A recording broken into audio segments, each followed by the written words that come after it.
So I wanted to begin by asking you about kind of the concept of Merlin, since it's sort of like kind of retconning the whole King Arthur mythology that we know. Tell me where the idea came from, and some of the changes that you decided to make and why. Well, we'd always wanted to do the legend. That had been there for a long time, maybe the last 10 years. But we wanted to do something different with it. We've always been fascinated in sort of coming-of-age drama. We've made a lot of teen drama, things like Sugar Rush and stuff like that. And we're interested in people growing up. We're interested in those stories. So I think to take the legend and gravitate towards that was fairly natural.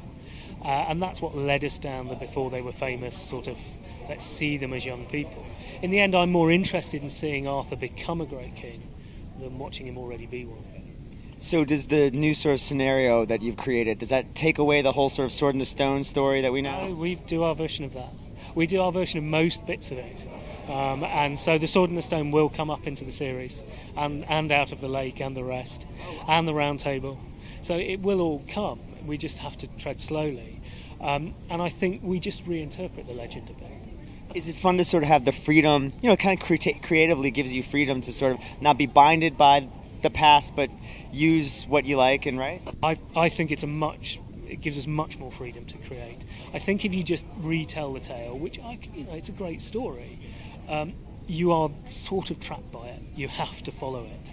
I think the other thing to say is that we make this show for a family audience, and the legend is a very dark and bloody tale of rape and incest, and we couldn't really do it.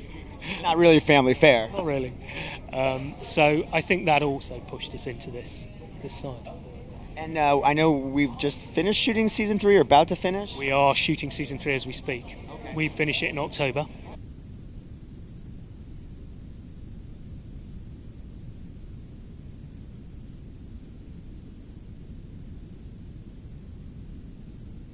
And what are some of the things that fans can expect? Where is the story going to go in season 3? Well, Morgana comes back, which is very interesting and has a big effect on all things.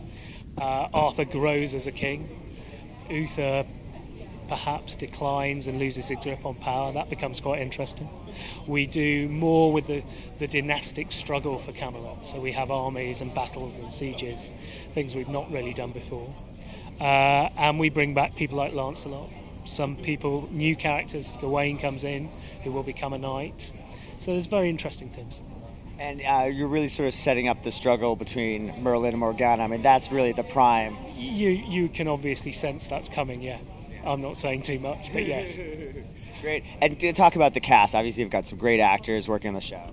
Yeah, we're very lucky. When you cast a show like this, where you've got 4 young leads, and you're going on a network in a primetime slot, it's tough. You have to get it right, or they won't be able to carry it. And we were very, very lucky. We have 4 fantastic young actors who were already pretty good, but have grown and allowed us to do more and more with them.